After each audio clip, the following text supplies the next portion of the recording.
pluralisme au service de nos libertés. La liberté d'expression est garantie par la Déclaration universelle des droits de l'homme et du citoyen de 1789, qui affirme que, entre guillemets, la libre communication des pensées et des opinions est un des droits les plus précieux de l'homme. Tout citoyen peut donc parler, écrire, imprimer librement, sauf à répondre de l'abus de cette liberté dans les cas déterminés par la loi. La loi française sanctionne l'injure, la diffamation et la provocation à la haine raciale, à la discrimination ou à la violence envers des personnes ou des groupes de personnes, mais non la critique des idées, des symboles et des représentations.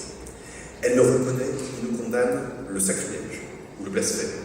Chacun est libre d'exprimer et de diffuser des critiques, même irrévérencieuses, envers tout système de pensée politique, philosophique ou religieux.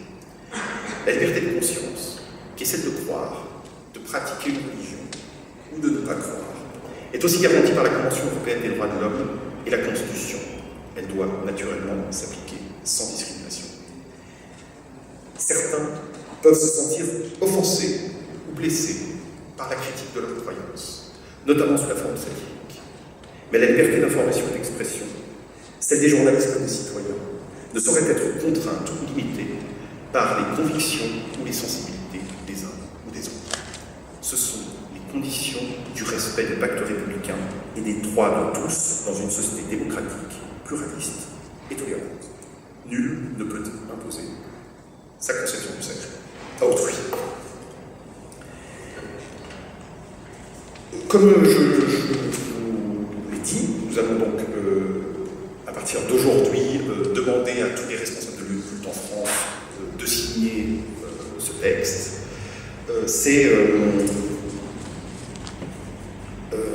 de notre point de vue extrêmement important que d'ores et déjà nous ayons emporté l'adhésion à ce projet de plusieurs dirigeants d'instances religieuses en France.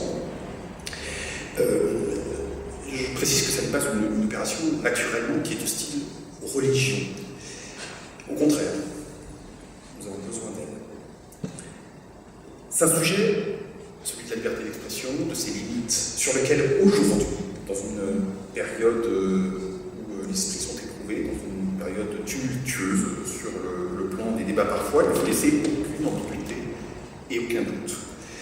Les principes tirent leur force de leur clarté et de leur clarté partagée.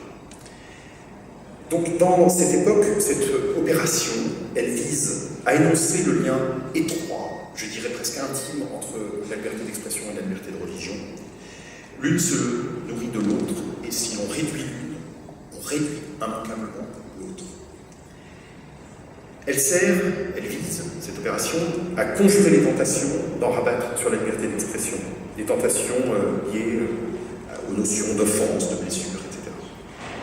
Grâce au soutien des plus hauts responsables religieux d'instances religieuses en France et de responsables de lieux de culte, elle vise aussi à exercer une forme de pression sur la minorité des responsables religieux, je précise bien la minorité, qui tient des propos ambigus sur le sujet. Et au-delà, grâce au soutien des responsables de lieux de culte et des responsables de culte en France, elle sert à donner comme un point d'accroche, une structuration, une clarté face aux propagandistes qui échauffent les esprits sur les réseaux sociaux ou dans les réseaux. L'enjeu, c'est de diffuser le plus largement possible le principe d'un droit au blasphème, qui est reconnu par la loi de la jurisprudence, afin de dénouer les crispations sur le sujet.